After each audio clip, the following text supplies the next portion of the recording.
There was an outside leak of outside my unit, and I investigated that and found some black mold.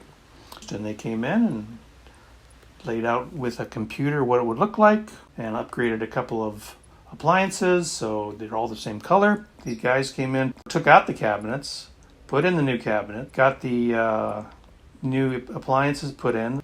So I got my 6 inches back, and it's in front of the sink now, so I've got more floor space. By moving the dishwasher to the back corner, I ended up with more cupboard space. They were able to put an angle door on so that I don't have the dead space in the other corner.